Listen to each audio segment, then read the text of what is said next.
Hi students, this is Mr. Yao. Today we are going to talk about a second lesson of similar triangles, which is called proportionality and midsegments. These are all related to triangle similarity. So first, let's start with the proportionality theorem. Triangle proportionality theorem.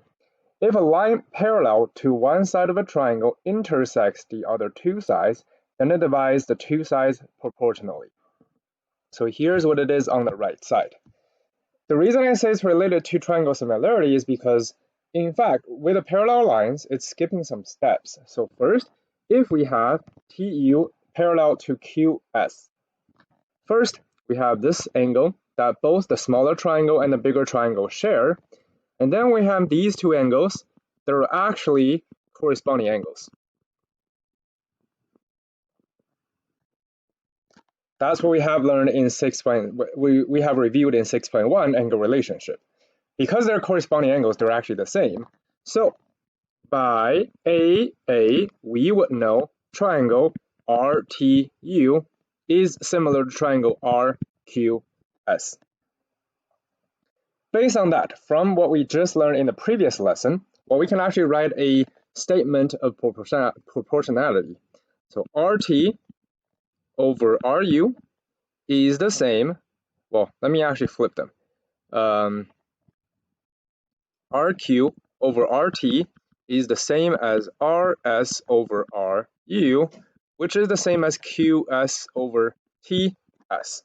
We don't care too much about this last relationship, but the first two, that's actually relating to the size that they kind of share. RT is here, RQ is the longer one. RU is here, and RS is the longer one. So now let's have a closer look. RQ is actually RT together with TQ. So I can also rewrite this as RT plus TQ over RT. As for RS, RS is actually RU and US together. So RU plus US over RU. Something now you may have noticed, well, they all actually have something that they share on the top and on the bottom. RT and RT in the first fraction, RU and RU in the second fraction. So now you think about it, what is RT over RT? What is something that over itself is actually a 1? So I choose to subtract 1 on both sides of the equation, they will still be equal. But when I subtract 1, I'm in fact subtracting RT over RT on the left and subtracting RU over RU on the right. So I'm left with TQ over RT is the same as US over RU. Now if I flip the fraction, because TQ is kind of the bottom part of that line, so if I flip the fraction, that's going to give you exactly what the theorem says. RT over TQ is the same as RU over US. So RT over TQ is the same as RU over US. So you can see, because the parallel lines cut both of the other sides of the triangle, so this RQ and the RS, cut them into two parts, it's basically saying these two parts will form a ratio that is going to be the same as the other side. Now, the reason this proportionality theorem is a little bit more complicated is because there are quite a few different ways to write them. But before I show you how to rewrite this statement a few different ways, I'm going to give you some simple example about how fraction works. So first, let's say 3 over 5 is the same as 6 over 10. What is another way to rewrite it? The first way would be, I can flip the top and the bottom. So it's the same as 5 over 3 equals 10 over 6. That should make simple sense because, if I flip the left side, I just flip the right side. That should make sense. Next, here's something a bit more complicated. I can also rewrite it as 3 over 6 is the same as 5 over 10. You see, 3 over 6 is the same as 5 over 10. Well, which is, because 3 over 6 is 1/2 and 5 over 10 is 1/2 as well. So that's another way to write it. Then I can choose to flip what I just wrote. 6 over 3 is the same as 10 over 5. Both sides are actually going to give you a 2. So that's a third way to rewrite it. And because of this kind of specialty with fractions, it's going to make things a bit more complicated for this theorem. So now let's see what are some other ways we can rewrite this. We already have one way down here. So TQ over RT is the same as US over RU. That is one way to rewrite it. So we deal with the bottom first, and then the top is the same as US over RU. So if we start with these between the parallel lines, then we also got to start with the between the parallel line for the other line. That's one way to rewrite it. And now we kind of follow RT and RU, TQ and US. So RT over RU is the same as TQ over US. So now this is how it works. RT is on the top line compared to RU, which is the bottom line, but they're kind of being cut by the same parallel line. So that's why they can form a ratio. And that is the same as TQ over US. Now they're both the second part of the top line and the bottom line. So they're being cut by the parallel line. That ratio is the same as the first one that we formed. And then, of course, I can choose to flip this fraction. I can choose to start with the bottom side. So RU over RT is the same as US over TQ. So there are at least 3 more different ways to rewrite this same kind of setup, the ratio. And that could come in handy when we try to solve some of the problems. So now let's have a look at a few examples. Example 7. What is the length of RQ? That is our x. So I'm going to give you 2 different ways to set up. One, if you want, you can choose to stay on the same side to set up your ratio. So the left side is RQ over QU. So x over 9 is the same as then the right side, top over bottom, 4 over 6. So you see the way I formed the ratio is the top part, which is being cut by the first parallel line, and then in between the 2 parallel lines, that's going to be the bottom of the fraction. That's how I formed the ratio. So that's one way. The second way to set it up is I can compare the left side to the right side, and then left side to the right side, then left side to the right side again. So x over 4 equal to 9 over 6. In order to solve these two, well, first one I just need to multiply both sides by 9. Second one I just need to multiply both sides by 4. No matter what, you're going to get an answer of 6. There we go. That's example 7. Example 8. Now the triangle is just upside down, and you're looking for A, B. But it's the same thing. You can choose to set up using the same side. So in that case, would be x over 3. And then the right side would be 12 over 4. Or the second way, left to right, compare to right, then left compare to right. So x over 12 equals to 3 over 4. And to solve it, multiply both sides by 3, or multiply both sides by 12. And that is going to give me x equals a 9. That is number 8. Number 9. Well, this time is asking to solve for x. Something that's a bit special about this one is there's actually one way that won't work. So I'm going to show you kind of the ways that would make it work. You can, well, since there are 3 parts, but you only need 2 sections to set a ratio, so you can actually make your pick. Let's say you want to use just the top 2. Well, 6x over 2x plus 1. That is the same. So I stayed on the left side. Now I need to use the right side to set the ratio, 18 over 7.5. That's one way to set it up. Or with that, the same thing. Or if I still choose to use the 6x and the 2x plus 1, I can use the left side compared to the right side. So 6x over 18, that is the same as 2x plus 1 over 7.5. That's one way to set it up. Now, in order to solve it, I can multiply both sides by 7.5 first. That would get rid of the 7.5. And then I multiply both sides by the 2x plus 1. That would get the 2x plus 1 out of the denominator. So the left side is going to give me a 45x. The right side is going to be 36x plus 18. So x is going to be 2. I'll have to finish solving that. So that's one way to set it up if I choose to use the 6x and the 2x plus 1. Now here's another way to set it up. I can choose to use the bottom two, 2x plus 1 over 2x. Here's the thing, you do not have to have the triangles, because even though this comes from the triangle similarity, doesn't mean you have to depend on the triangles. The sections that's being cut by the parallel lines, that's where we form the ratio. So I can also do 2x plus 1 over 2x. That is the same as 7.5 over 6. Or left compared to right, so 2x plus 1 over 7.5 is the same as 2x over 6. And you can use the same way to solve, multiply both sides by a 6, and multiply both sides by a 2x. Or if you want to use the second equation, multiply both sides by a 6, then multiply both sides by a 7.5. That will still give you x equals 2. And then come the third way that we may feel like it could work, but it actually doesn't. So this is the method that does not work. See, if you want to say 6x and 2x plus 1, okay, I used those already. 2x plus 1 and 2x, I have used those already. Then I can also choose to use 6x and 2x. Let's try it. 6x over 2x, the other side is going to be 18 over 6. Well, 18 over 6 is a 3. 6x over 2x is also a 3. You're just going to get an equation that's always going to work, 3 equals 3. That wouldn't help you to solve anything about the x. So this is where this wouldn't work. Something to be careful with, whenever you want to set up the ratio using x, you have to involve number with x in order for you to actually solve.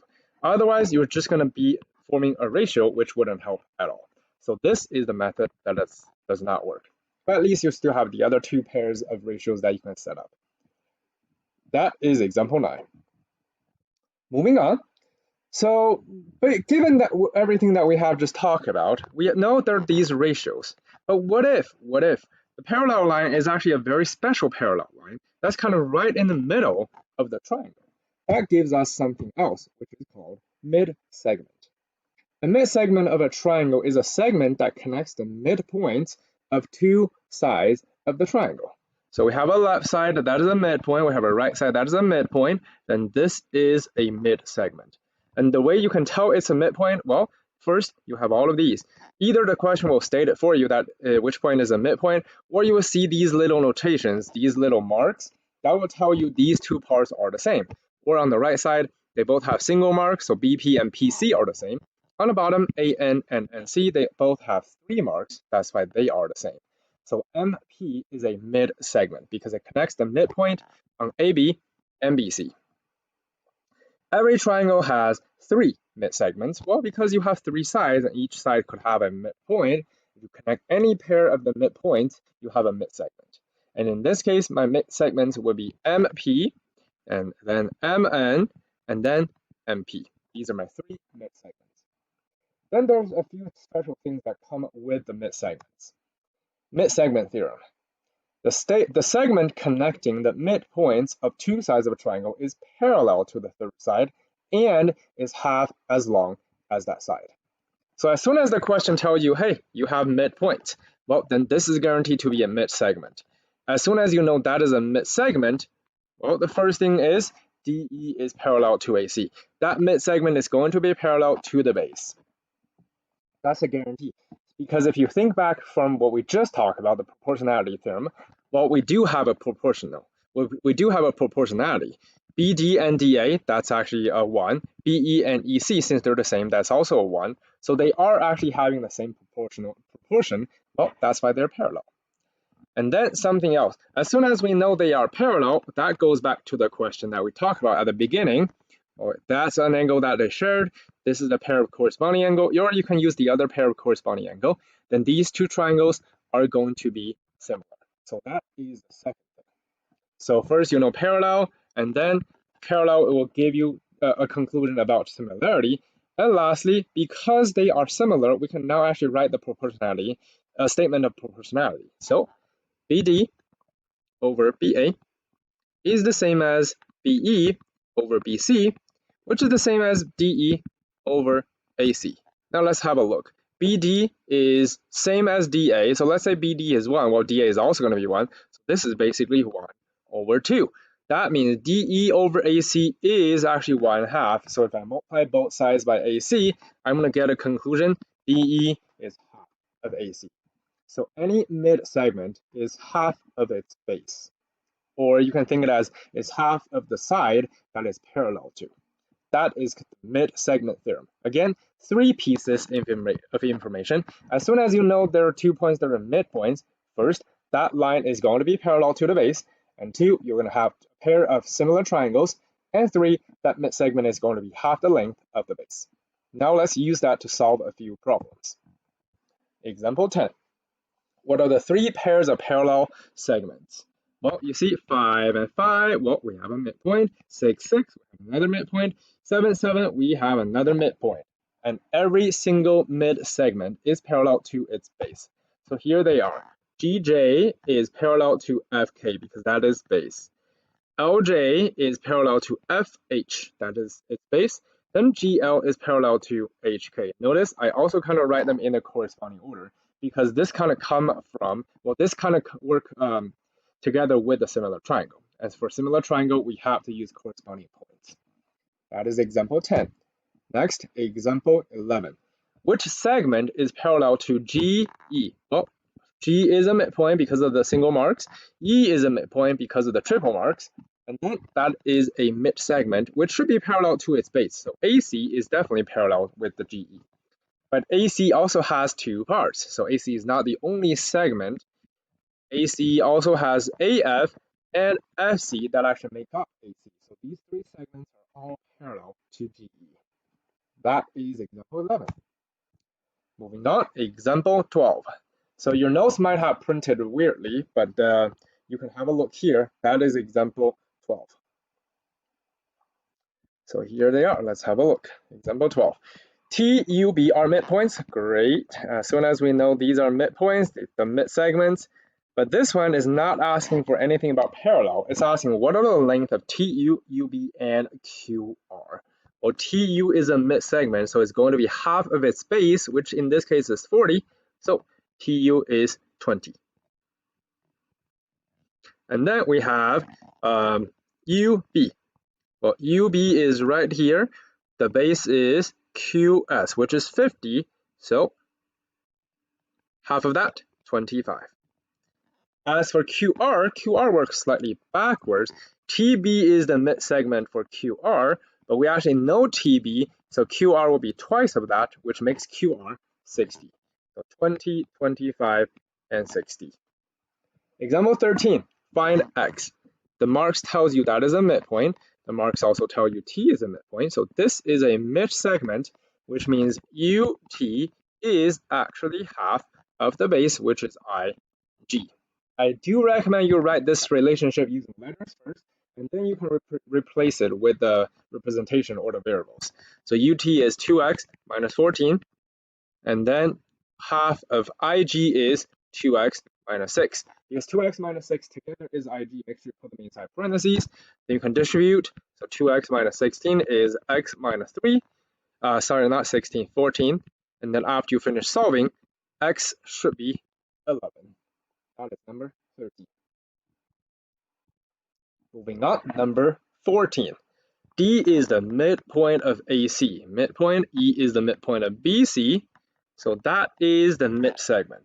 As soon as we know that is the mid-segment, well, DE is parallel with AB. In that case, well, we have corresponding angles here. So 3x plus 5 would have to equal to 65, which makes x 20.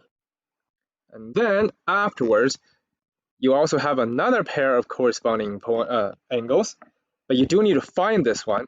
So 180 minus 20 minus 65 is going to give you 95 degrees, which is that angle. So 10y equals 95. Y would have to be 19 over 2. That is example 14. Lastly, example 15. DE is the mid-segment. As soon as you know that, well, DE has to be half of BC. Because mid-segment is half of its base. We know DE is x, BC is 6x minus 1. So 1/2 times 6x minus 1. You can distribute, so x equals 3x minus 1/2. Then you can actually move the 3x over, then divide both sides by a -2. That means x is going to be 1/4. But we're not fully done because the question is asked you to find BC. So the measurement of BC, we're going to plug in 1/4. 6 times 1/4 minus 1, which is 1/2. And that is example 15. That is everything for 6.3b, proportionality and mid-segment. Thank you.